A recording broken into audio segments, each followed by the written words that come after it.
গত 18ই নভেম্বর আমাদের এবছর 2024 সালে এক শিক্ষার্থী এইচএসসি পরীক্ষায় পাশ করেছে, অভিজিৎ হাওলাদার। এই ছেলের ডেঙ্গু জ্বরে আক্রান্ত হয়ে ন্যাশনাল মেডিকেল কলেজে ভর্তি হয়েছিল। ভর্তি হওয়ার পরে ছেলেটি মারা যায়। শিক্ষার্থীদের দাবি যে তার ভুল চিকিৎসা বা সঠিক চিকিৎসা না করার জন্য সে মারা গিয়েছে। এই জন্য আমাদের শিক্ষার্থী এবং আশেপাশে অনেক কলেজের শিক্ষার্থীরা সেখানে প্রতিবাদ করতে যায় এবং সেই প্রতিবাদের মুখে ন্যাশনাল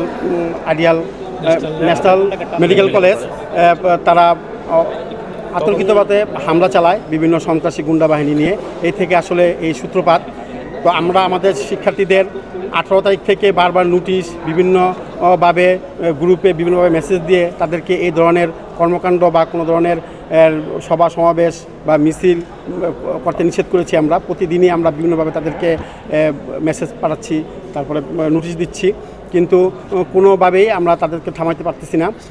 এই পরিস্থিতি আমাদের পরীক্ষা ছিল সেমিস্টার এবং টেস্ট পরীক্ষা, আমরা সেটাও বন্ধ করে দিয়েছি এবং ছাত্রদের বিভিন্নভাবে আমাদের শিক্ষকরা গার্জেন সহ বিভিন্নভাবে আমরা চেষ্টা করেছি কাউন্সিলিং করে যে এই ধরনের প্রতিবাদ সভা বা মিছিল মিটিং যাতে না করে। কিন্তু সোহরাওয়ার্দী কলেজের শিক্ষার্থীরা আমার শিক্ষার্থীকে আহত করে মাথা ফাটিয়ে ফেলে। এর সূত্রপাত ধরে বিভিন্ন ধরনের গণ্ডগোল শুরু হয় কালকে থেকে এবং কালকে রাত্রে আমরা জানতে পেরেছি যে সোহরাওয়ার্দী কলেজের শিক্ষার্থীরা ঘোষণা দিয়েছে ডিএমআরসি কলেজ উড়িয়ে দিবে, এই কলেজের ইট সহ তারা খুলে নিয়ে যাবে। আসলে সেই ঘটনাই আজকে তারা ঘটিয়েছে। আমরা কখনো আশা করি নাই যে শিক্ষার্থীরা এই ধরনের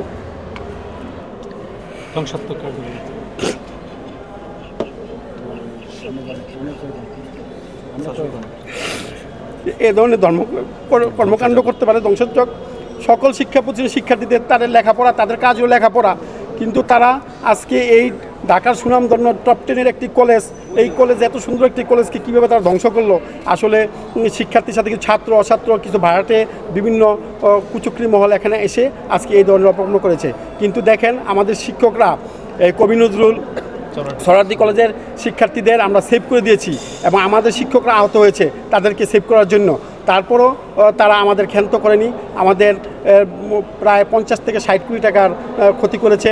আমাদের যে অ্যাকাউন্টসের যে বোল্ডার ছিল যে সেটা ভেঙে সার্টিফিকেট, শিক্ষার্থীদের সার্টিফিকেট নিয়ে চলে গেছে, তারপরে টাকা পয়সা নিয়ে গেছে। আমার 3000 ফ্যান ধ্বংস করে ফেলছে, ল্যাপটপ নিয়ে গেছে প্রায় 20 থেকে 30টা এবং আমার কম্পিউটার সায়েন্স ল্যাব, কম্পিউটার সব প্রায় 100-র উপরে আমার ছিল এবং সিসি ক্যামেরা আছে আমার 300-র উপরে। এই সকল সিসি ক্যামেরা নষ্ট করে দিয়েছে এবং টিভি, লিফট, আমার এখানে 5টা লিফট বড় বড়, এই লিফটগুলো নষ্ট করে দিয়েছে।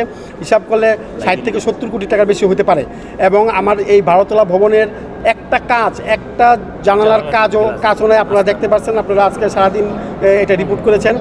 আমি প্রশাসনকে বারবার কথা বলেছি, প্রশাসনের সাথে সকাল থেকেই তাদেরকেই করছি, কিন্তু তাৎক্ষণিক সেই সময়ে আমরা প্রশাসনের কাউকে দেখতে পাই নাই। এই জন্য আমরা হয়তো প্রশাসন যদি আরেকটু শক্তভাবে ভূমিকা নিত হয়তো এটা সামাল দেওয়া যেত। কিন্তু আজকে এই ক্ষতি কারো কাম্য নয় এবং আমি কোনো শিক্ষার্থীর মাধ্যমে কোনো শিক্ষা প্রতিষ্ঠানে এই ধরনের ক্ষতি হোক, এটা কোনো শিক্ষক, কোনো জাতি এটা চায় না এবং এটা হওয়া উচিত না। আমরা দেখতেছি প্রতিটি কলেজে এই ধরনের ঘটনা ঘটতেছে, প্রতিনিয়ত একটি কলেজের সাথে একটি কলেজের সাথে একটি কলেজের ঘটনা ঘটতেছে, মারামারি পারাপারি। এবং এই একটা গ্রুপ খুলেছে ইউসিবি নামে একটা গ্রুপ, এই গ্রুপের মাধ্যমে ছাত্ররা বেশি হয়ে যাচ্ছে, উত্তেজিত এবং বিশৃঙ্খলা সৃষ্টি করতেছে। সরকারের প্রতি আমার বিনীত অনুরোধ থাকবে এই শিক্ষার্থীদের কলেজমুখী করার জন্য, বিশ্ববিদ্যালয়মুখী করার জন্য যে ধরনের পদক্ষেপ নেওয়া দরকার সরকারের দ্রুত এই সিদ্ধান্ত নিতে হবে। ছাত্রদেরকে পড়াশোনায় রাখতে হবে, না হলে আজকে দেশকে আরও অন্যদিকে নিয়ে যাবে। এখানে বিভিন্ন কুচক্রী মহল এ ধরনের কাজে লিপ্ত।